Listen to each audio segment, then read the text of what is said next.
Today, Shawn and I have come to the stunningly beautiful, if not a little grey, Peak District to show you the brand new Fujifilm GFX 50s Mark II.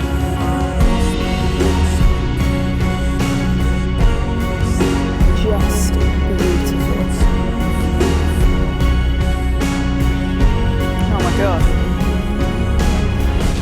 We've just arrived in the Peaks and obviously it is chucking it down with rain on and off and it's grey. We're going to try and seek out better light for you. However, none of that stops this camera showing you the amazing detail that it's able to create. Inside, very carefully because of the rain, we've got a medium format sensor which is 51.4 megapixels. Now, just from the little play I had at home before I packed this into my bag, it looked stunning. The quality looked amazing. And you've got to remember this is the same size sensor as we see in, say, the 100. And that means the individual pixels are a little bit bigger, which I always prefer. Now, I was going to introduce you to this a little bit later, but I think it's worth showing you now. We also have a brand new GF lens. It's the 35 to 70 f4.5 to 5.6 WR, and that's the reason I'm telling you about this now, because it is weather resistant, as is the 50s. They're dust and splash proof. The camera is freeze proof to -10 as well. So no matter what conditions you're taking it out in, even if it looks a bit dreary, you know the camera's going to be okay. Although I may need a slightly bigger lens hood because this is quite driving rain now. I stuck on the 110mm, which I have to say, big fan of. That goes down to f2, and that was really nice with this camera in these conditions, mainly because of this ginormous lens hood, which really helps keep any water off the lens whatsoever, so I could keep shooting. No problem with the camera, even in the heavy rain. I do like to test these properly for you guys so you know what they're like, and I've got to say, no issues whatsoever. The 35 to 70, I would say that I'd want a slightly deeper lens hood on that, but it's exactly what you'd expect because obviously otherwise you get vignetting. So I guess I don't want that. I just wanted it in this scenario because it was raining so heavy. The pictures that I was able to get, I sort of was just started picking out people in the landscape. So there were people with like big multicoloured coats on, or, you know, really hunkering down against the rain, which I always find quite interesting. And normally you'd think with a medium format camera, it's very much, you know, landscape, stick it on a tripod. But much like the other bodies that we've seen in the Fujifilm range, in this style of camera, we've got that portability. You know, this weighs 900 grams, this body, so it is really nice and light for a medium format sensor. And it just meant that in the rain, I had a brolly in one hand, this in the other. I could shoot one-handed with medium format with a 110mm lens to keep this a little bit out of the rain, you know, when it got super, well, to keep me out of the rain, if I'm honest. And it worked fantastically well.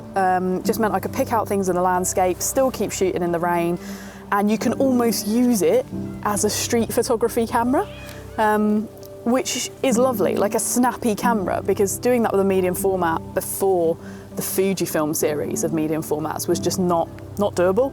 Whereas, you know, with a camera like the 50s Mark II, it's a totally easy thing to do, and no one's going to think anything of it either. The camera isn't big enough to feel obtrusive.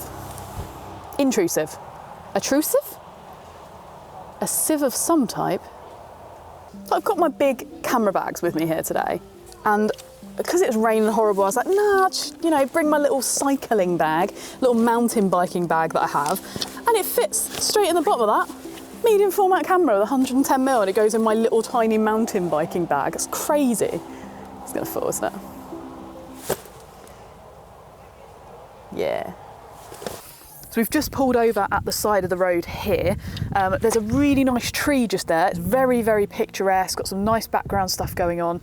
There is some heather in the background, so possibly the light is changing all the time, might be able to get that coming through. Have to be a little bit careful of the road with cars coming down, because that can kind of spoil and make it messy in the background.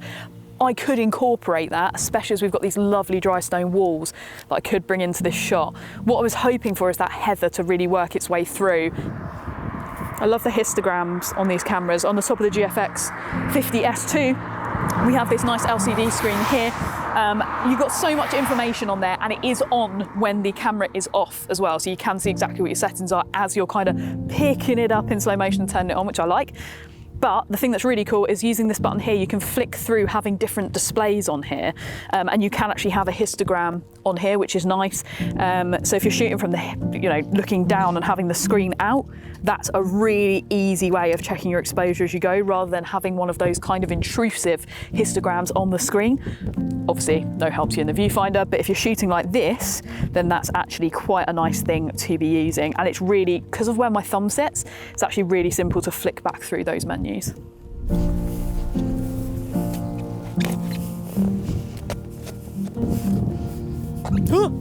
If I now immediately fall, I'd be so annoyed. Yay! My shoes are wet through already. So we've got a very, very soft light coming through now. There's this old abandoned building. There's 3 trees behind it. There's like a crag of rock, and there's some dark, dark clouds behind. And I feel like I can do something with this. And we've got this nice grass here.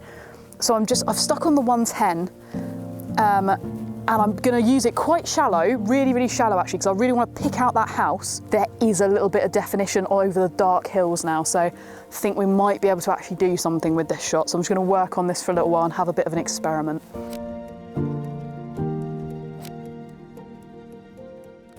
The detail on this is just mental.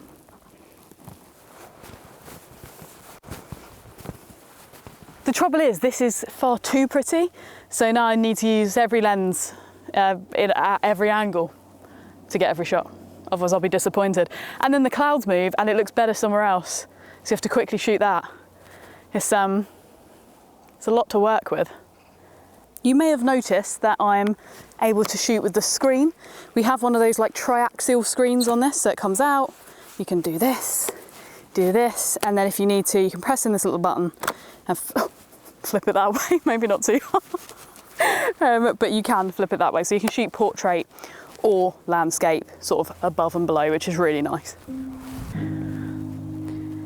I'm probably just gonna put the camera down for a second, to be honest, because sometimes you've just got to actually enjoy the moment as well. So I've got the 250mm here. I'm going to swap this 110. Just come straight in like that. Pro. It's like I've done it before. Come on, little 110. Back in my bag you go. Oh, it's so... Oh, God, how close can I focus? Okay, it's not bad. It is incredibly hazy, so I'm just gonna stick to, I think, like this area so I can at least get nice clean shots. Beautiful swallow. You see that, Shawn? Yeah, I did. The corner of my eye. Wow, that was amazing. That was really cool. If I can get a swallow on this, I'll be very happy. In fact, great time to tell you, continuous frame rate of the GFX 50s Mark II is 3.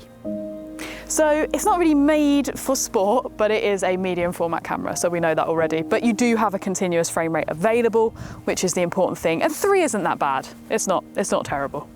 It's probably not going to get a swallow, but it's not terrible.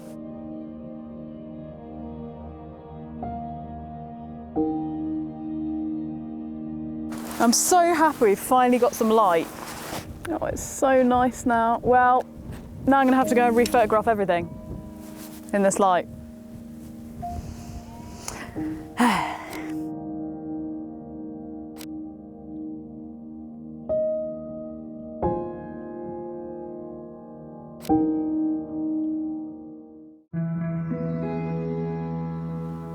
The light has just changed so much now. I mean, we've just had sort of from torrential rain to that crazy sun to this now very dark cloud.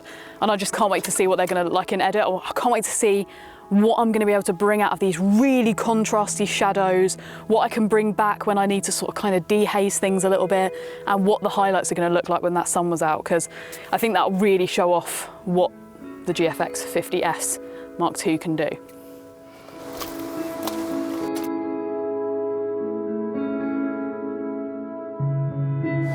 Right now I'm using the 35 to 70mm lens. We've come across this little stream and there's a couple of nice bits of running water. I thought looking straight down that might make a nice picture. I wanted to sort of milk up the water a little bit, but I didn't bring a tripod with us. We're literally just going for a really quick walk down the side of the stream. So I put it on 1 second exposure and I was able to hand hold that and get a clean shot, which I'm really impressed with. Now this does have in-body image stabilization, and with a whole bunch of the GF lenses, you get stabilization at 6.5 stops. Now I'm currently using the new 35-70, that is one of the lenses that you get 6.5 stops with, and here's the list of the rest. I've shown you a little bit of what the GFX 50s Mark II is now capable of shooting, but I made some notes on the spec because I think there are some parts of the spec that are pretty interesting. I'm going to tell you about them. I'm going to start off with the sensor. Now, in here, we've got that 50.4 megapixel medium format sensor. Very nice, very pretty. I think what's interesting about this is that we don't often get the information on how big the pixels are, and for this we actually have it, so I'm going to tell you about it. Now on the 100S, which has the same size sensor, it's a 43.8mm by 32.9mm sensor. The pixel size is 3.76 UM. Don't worry about the UM, doesn't matter, this is just a comparison. 3.76 UM. In this camera, the sensor is the same size and the pixels are 5.3 UM. So 3.76 versus 5.3. So it's a massive increase in size, which means the signal to noise ratio is better. You can chuck your ISO up higher. We know it's going to be nice. The processor that allows us to do all those things, plus others, is the X Processor 4. We know that's a good processor because we know Fuji use it already. It's a strong processor, it's quick, and it means that in this, not only do we have pretty decent AF performance, I have to say, it's contrast detect, but I've not had any problems. I'm not shooting, in the Olympics on it, but when I've been shooting Shawn using I detect AF, it's been really effective, no problems, nice and quick. So I'm pretty happy with it. You can also shoot down to minus 3.5 EV. So in lower light situations, not a problem. We were shooting in the woods yesterday and we were really losing the light, and I had no issues with the autofocus at all, which is great news. Now, this body, I really like. I like the chunkiness of the body, the grip is nice. We've got this little bit to hold your thumb on back here. It only weighs 900 grams, so it's really light for a body of this type. We've got a W235 battery in here. Now these aren't big, easy to carry spares of those, but it is steeper rated to 440 shots. So you got quite a lot of shots there anyway. In terms of real world practical use, I was shooting all of yesterday. I shot way more shots than 440 into the sort of probably 700, 800 realm. Got about 50 gigabytes of data on it, and I had 1 bar left. Now, I think if you were probably shooting a wedding and you were going all day for like 14 hours, then yes, maybe you'd need a couple of batteries. I'd carry 3 just to be safe. But I think for general shooting, travel use, that sort of thing, don't think you're gonna have a problem with the battery life at all. We've got dual card slots. They're both SD. We don't currently know if it's UHS-1, UHS-2, we don't have that information yet, but I'll put it in the description when we've got it. In this side, we have a headphone slot and microphone input there as well. Now, that's quite interesting, I'll tell you why in a minute. Underneath here, we have a sync port, we have a micro HDMI out, and we do have a USB-C as well, which you can use to charge your battery. In fact, for me, this didn't come with a battery charger. I know Fujifilm are trying to get their plastic usage down, so you plug it into the camera, which works fine, charge nice and quick, no problem. The reason I find the microphone port and the headphone port interesting, as well as the movie to still switch, which I love, we saw that in the X-T4 and it was lovely, it works really, really well, makes it nice and easy to shoot with as a hybrid camera, is the movie spec that this has, which isn't great, if I'm honest. This only shoots 1080. 30p, which isn't amazing, especially for like the caliber of this camera and what the 100 megapixel ones can do. They can shoot 4K, they can all shoot 4K. Are most people shooting video with this? No, very likely not. I mean, this is the one in the medium format range that I think people are most likely to carry about and snap with. But people aren't using this for professional video. We don't have like XLR Pro audio inputs. We don't have the system around these cameras in order for you to do that. So I don't think people are choosing it for that, but I think it would have been nice to have the 4K. However, saying that, the 1080p that you get is very, very lovely if you're putting it on socials, even if you're using it for YouTube films and stuff. Like 1080p is still perfectly usable.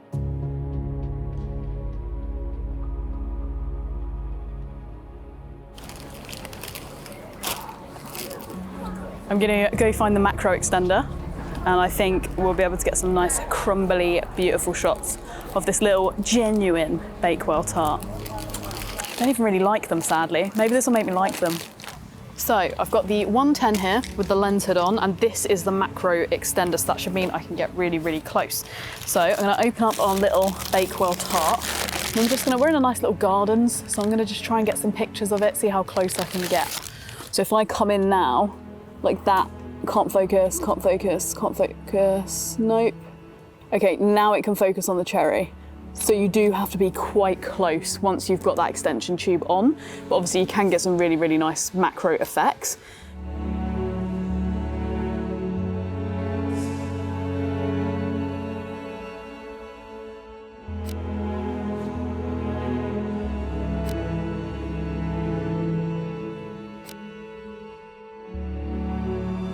Now, as I have mentioned previously, we are going to pick a couple of images from this trip to print really large scale and pop in our shop so you can see exactly what the GFX 50s Mark II is capable of. So I need to take some shots that I know show exactly what this can do, not just on a 4K video, but actually in big print. Now, I've stuck it on a tripod here, which helps a bit with any movement. This is a medium format camera, but I'm also going to stick it on a self timer, just 2 seconds, so that me pressing the shutter and moving my hands away isn't going to affect the camera in any way and knock any sort of sharpness out of it. But Shawn, you're going to need to get out of my way.